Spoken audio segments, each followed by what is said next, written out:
All right, so we have been through it all, right? The Upside Down, Demogorgons, even the Mind Flare. But that season 4 ending, wow. That showed us the real war has only just begun. So let's get into it. Everything we know about the final, epic chapter of Stranger Things. And I mean it when I say Hawkins will never be the same. You remember when the biggest mystery was just some flickering Christmas lights? Yeah, that time is long gone. What we're looking at now is a full-blown war for the world. And this isn't just the end of a show, it's the end of Hawkins as we know it. So, to figure out where we're going, we have to look back at the absolute chaos of where we left off. Seriously, season 4 didn't just end on a cliffhanger, it was like the entire cliff just crumbled away into nothing. And it all just happened so fast, didn't it? I mean, Vecna's plan, it actually worked. Those 4 gates he ripped open weren't just portals, they were the final key. The Upside Down isn't just leaking into our world anymore. No, it's actively invading. And the result? Hawkins is now officially ground zero for the apocalypse. And that brings us to the most important thing to remember from that finale. For the first time in the entire series, our heroes straight up lost. Yeah, they wounded Vecna for sure, but he got what he wanted. He's still out there, probably more powerful than ever, and the invasion is on. The whole game has completely changed.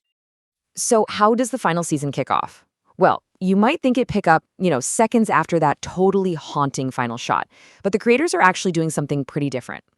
They're jumping us forward in time. We don't know exactly how long, could be a few months, maybe even a year.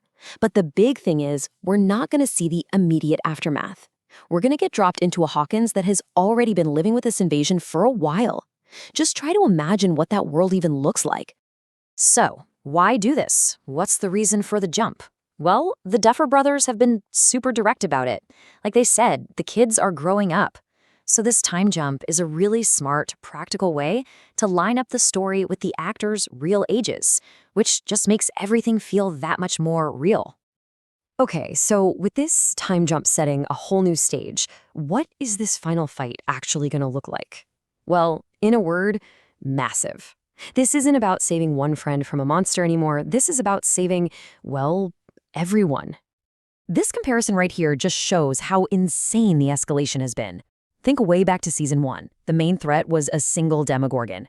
And now, that same sleepy little town is the epicenter of a world-ending invasion. The scope is just staggering. But what's really interesting is that to handle this huge scale, the creators are kind of going back to the beginning. The story is going to refocus on that original group from season 1. And they've promised to finally answer the big questions about the Upside Down's lore, calling this season Season 1 on steroids, with Vecna as the one true ultimate baddie. But look, this finale isn't just going to be about monsters and big spectacle. At its heart, Stranger Things has always been about the characters. And it sounds like Season 5 is being built specifically to honor every single one of their journeys. The Duffer Brothers have emphasized that their goal is to really stick the landing for these characters. Every single major arc, from Will's deep connection to the Upside Down to Eleven's whole search for her own identity, is supposed to get a meaningful ending. I think we should all prepare. It's going to be an emotional ride. So, there you have it. A time jump, a return to the OG crew, and an emotional, super high-stakes finale. That is the battle plan for Stranger Things 5. And it all leads us to one final, terrifying question.